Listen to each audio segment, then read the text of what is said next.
Dear students, English grammar part 5। देखिए, इस grammar के वीडियो में क्लास फर्स्ट से लेकर क्लास 8 तक के बच्चों को इसलिए कहा जा रहा है। ठीक है, कुछ बच्चे बहुत तेज़ होते हैं, उनका IQ लेवल बहुत अच्छा होता है, कुछ बच्चे कमज़ोर होते हैं। तो ये जो ट्रांसलेशन का वीडियो है ये कमज़ोर बच्चों के लिए भी है और तेज़ बच्चों के लिए भी है। इसमें कमज़ोर बच्चों के लिए सरल सरल वाक्य भी दिए हुए हैं ट्रांसलेशन में, और तेज़ बच्चों के लिए कठिन कठिन वाक्य भी दिए हुए हैं। तो ये दोनों ही तरह के बच्चों के लिए है। क्लास फर्स्ट के वे बच्चे, क्योंकि उनका अगर आप इंग्लिश की बुक देखेंगे फर्स्ट में, सेकंड में, थर्ड में, या SS की बुक देखेंगे या साइंस की बुक देखेंगे, तो उनको टेंस का ज्ञान होना बहुत ज़रूरी है। टेंस के ज्ञान होने से, टेंस के नॉलेज होने से आपको पता लगता है कि चीज़ें प्रेजेंट में चल रही हैं कि पास्ट में चल रही हैं कि फ्यूचर में चल रही हैं। बातें जो बताई जा रही हैं वो प्रेजेंट की बातें बताई जा रही हैं, पास्ट की बातें बताई जा रही हैं, फ्यूचर की बातें बताई जा रही हैं। इसलिए गार्जियन ये ना सोचें कि नहीं, अरे ये कंटेंट जो दिया जा रहा है फर्स्ट के बच्चों के लिए बहुत कठिन है या उनके लेवल का ऊपर है। अगर आप उनकी बुक्स देखेंगे तो ये जो चीज़ें हैं, अगर आपका बच्चा सीख लेता है तो बहुत अच्छी बात है। नहीं सीखेगा तो कुछ तो उसके दिमाग में समझ में आएगा। थोड़ा बहुत उसको समझाने का प्रयास करें, वीडियो देखकर अपने बच्चे को समझाने का प्रयास करें। जैसे आप लोगों की शिकायतें होती हैं, बच्चे इंग्लिश में रीडिंग तो बुक रीडिंग कर लेते हैं, नहीं समझ नहीं पाते हैं। तो समझेंगे कब? जब उनको टेंस की नॉलेज होगी। बिना टेंस के नॉलेज के वो समझ ही नहीं पाएंगे। अब उनको do, does, is, am, are, will, shall का जब मतलब ही नहीं पता होगा, यूज़ ही नहीं पता होगा, तो कहाँ से वो सीखेंगे? तो वर्ड पावर के साथ साथ, वर्ड मीनिंग के साथ साथ टेंस का नॉलेज बहुत ज़रूरी है। इसलिए गार्जियन ये ना सोचें क्लास फर्स्ट सेकंड के कि नहीं ये उनके लिए यूज़फुल नहीं है। बहुत यूज़फुल है। अब आजकल के बच्चे कंप्यूटर युग के बच्चे हैं, मोबाइल युग के बच्चे हैं, तो उनका दिमाग तेज़ है और थोड़ा अगर मेहनत आप लोग करेंगे तो वो टेंस छोटी ही उम्र में फर्स्ट सेकंड थर्ड में ही सीख जाएंगे। तो आइए आज हम देखते हैं डू योर सेल्फ, जो आपको जो होमवर्क दिया गया था उसको देख लेते हैं। देखिए, ये होमवर्क जो आप चेक करेंगे, ईमानदारी से चेक करेंगे। जहाँ आपने गलत किया होगा उसको आप करेक्शन कर लेंगे, और ये सब अपनी कॉपी पे, एक फेयर कॉपी पर करेक्शन करके लिख लेंगे, ताकि आप बार बार इसका रिवीजन कर सकें। क्योंकि ये जो ट्रांसलेशन है ये आप क्लास 12 तक ही नहीं पढ़ेंगे, बल्कि आप अपने कंपटीशन की जब तैयारी करेंगे ना, तो वहाँ भी कंपटीशन में पूछा जाता है। इसी को बोल दिया जाएगा, इसी को इधर उधर करके लिख दिया जाएगा, बोल दिया जाएगा सेंटेंस को जो है राइट वे में लिखिए। तो आप इसको जो है बहुत संभाल के अपने नोट्स को बना के संभाल के रखिएगा। देखिए, क्या हुआ? पढ़ाई में मेहनत करती है। Does C work hard in studies? पढ़ाई में, इन स्टडीज़ वह लगा है डज। अब वह सी है तो सी के साथ हम क्या लगाएंगे? डज लगाएंगे। तो पहले क्या नियम बताया गया था? Does plus subject plus verb plus object या अदर वर्ड। क्या हम हॉकी खेलते हैं? हम आ गया, आई वी यू दे, प्लूरल के साथ डू लगता है, डू वी प्ले हॉकी। फिर वही डू और does plus subject plus verb plus object. वह कितना दूध खरीदता है? How much milk does he buy. देखिए, इस तरह के वाक्यों का आपको प्रैक्टिस करना होगा, और ये स्पोकन इंग्लिश में ज़्यादा यूज़ होता है। तो क्या करेंगे? How much milk does he buy. How much milk पहले आ गया, हाउ मच मिल्क कितना दूध। तो कितना के साथ आपको नियम में बताया गया, कितना के साथ जो भी नाउन आते हैं उनको साथ में लिख लेते हैं। तो how much milk does he buy. तुम प्रतिदिन कितने सेब खाते हैं? How many apples do you eat daily. देखिए, जिसको हम संख्या में गिन सकते हैं वहाँ हाउ मैनी लगाते हैं। जिनकी गणना की जा सकती है, जो काउंटेबल होते हैं, उसमें हाउ मैनी लगता है। जिनकी गणना नहीं की जा सकती है तो हाउ मच लगाते हैं। क्या तुम्हारी माँ तुम्हें प्यार करती है? Does your mother love you? Does your mother love you? क्या तुम रोज़ रामायण पढ़ते हो? Do you read Ramayana daily?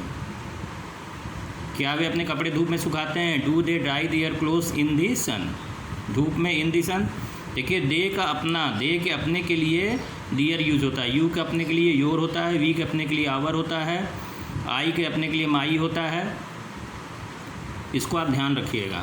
ही का अपना हिज होता है, सी का अपना हर होता है। तो do or does plus subject plus verb plus object plus other word. Do they dry their clothes in the sun? क्या आप उसको जानते हैं? Do you know him? क्या आप उसको जानते हैं? Do you know him? क्या तुम्हारा भाई सच बोलता है? Does your brother tell the truth?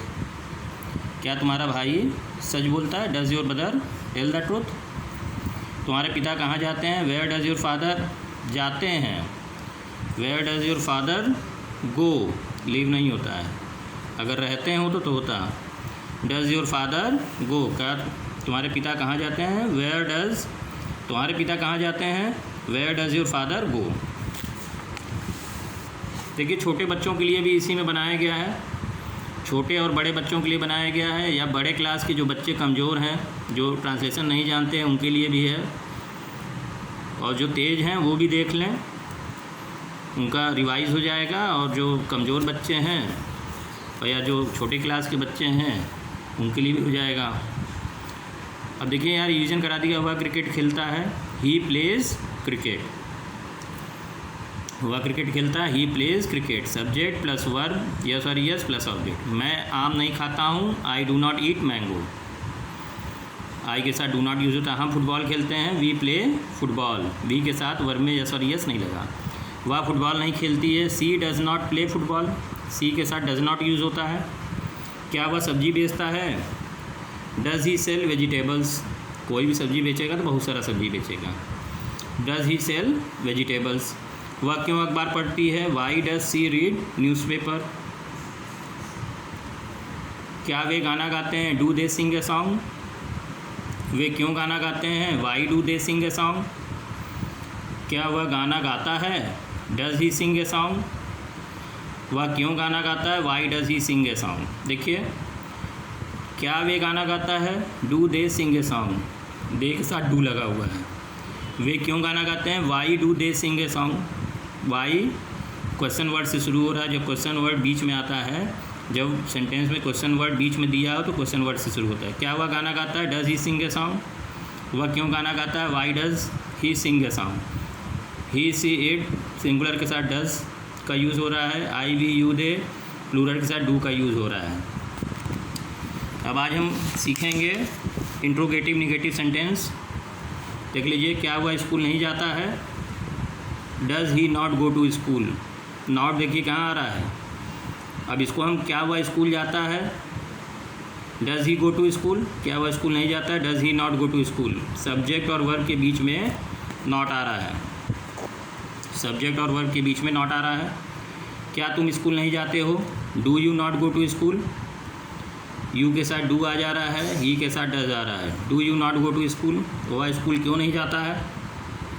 Y does he not go to school? वह तुम स्कूल क्यों नहीं जाते हो? Why do you not go to school?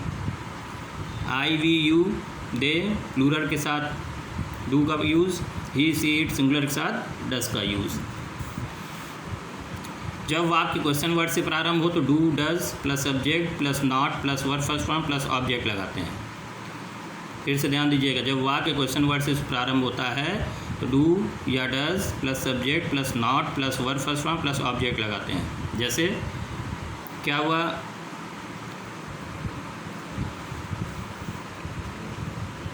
क्या हुआ? स्कूल नहीं जाता है, does he not go to school? क्या तुम स्कूल नहीं जाते हो? Do you not go to school? Rule 2 क्या है? जब वाक्य के बीच में क्वेश्चन वर्ड आए तो क्वेश्चन वर्ड प्लस डू और does plus subject plus not plus verb first form plus object हम लगाते हैं। जैसे वह स्कूल क्यों नहीं जाता है? Why does he not go to school? तुम स्कूल क्यों नहीं जाते हो? Why do you not go to school? दोनों सेंटेंस में क्वेश्चन वर्ड बीच में आया है। अब इंट्रोगेटिव निगेटिव सेंटेंस में नॉट सब्जेक्ट और वर्ब के बीच में लगाते हैं।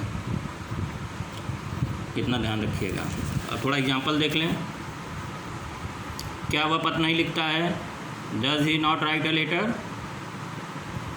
क्या वह पत्र नहीं लिखता है? Does he not write a letter? वह पत्र क्यों नहीं लिखता है? Why does he not write a letter?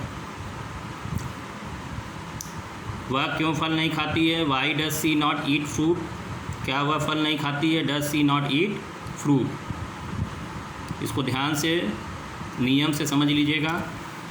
क्या मैं पत्र नहीं लिखता हूँ? Do I not write a letter? मैं के साथ डू, आई के साथ डू लग गया। तुम क्यों पत्र नहीं लिखते हो? Why do you not write a letter? You के साथ देखिए डू लगा है, बीच में क्यों आया है, इसलिए वाई पहले हो गया। क्या वे पत्र नहीं लिखते हैं? Do they not write a letter? They के साथ डू लगा है। अब हम क्यों पत्र नहीं लिखते हैं? Why do we not write a letter?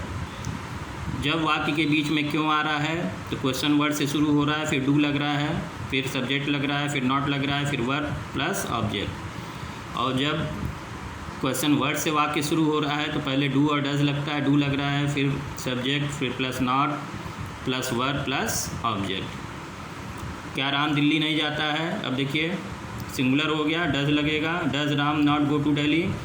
Sita Delhi क्यों नहीं जाती है? Why does Sita not go to Delhi?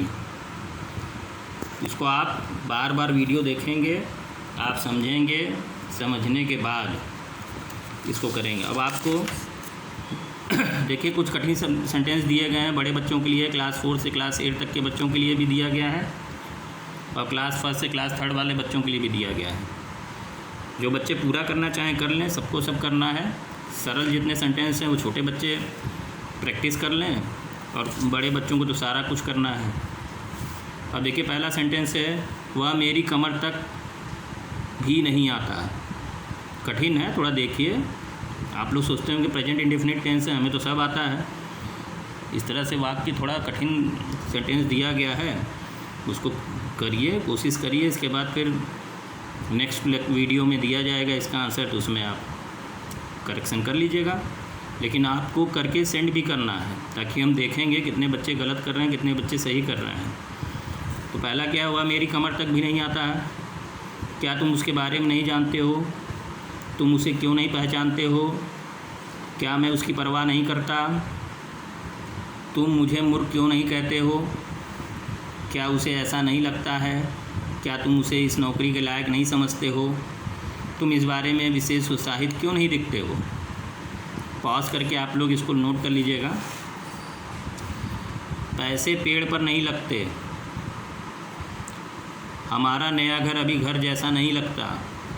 सब प्रेजेंट इंडेफिनिट टेंस है। मुझे ऐसा नहीं लगता, निगेटिव सेंटेंस है। मैं यह जानबूझकर नहीं करता हूँ, करके दिखाना है आपको सब। मैं किसी का पक्ष नहीं लेता हूँ। मैं तुम्हें दोष क्यों नहीं देता हूँ? क्या तुम यह जिम्मेदारी स्वीकार नहीं करते हो? वह तुम्हें क्यों नहीं पहचानता है?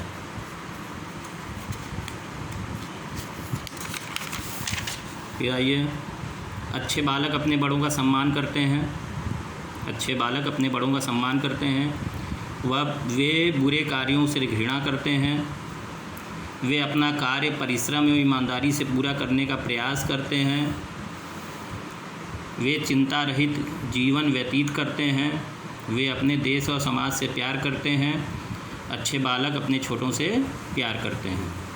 ये कठिन सेंटेंस है, बड़े बच्चे इसको ट्राई करेंगे, सभी बच्चे ट्राई करेंगे। और थोड़े सरल सेंटेंस देख लीजिए, क्या वह तुम्हारी मदद करता है? क्या मैं अंग्रेज़ी नहीं पढ़ाता हूँ? वह क्यों दिल्ली नहीं जाती है? वे क्यों क्रिकेट नहीं खेलते हैं? तुम पत्र क्यों नहीं लिखते हो? क्या तुम दूध नहीं पीते हो? हम स्कूल क्यों नहीं जाते हैं? वह अपना पाठ क्यों नहीं याद करती है? क्या राम कपड़े नहीं धोता है? राम कपड़े क्यों नहीं धोता है?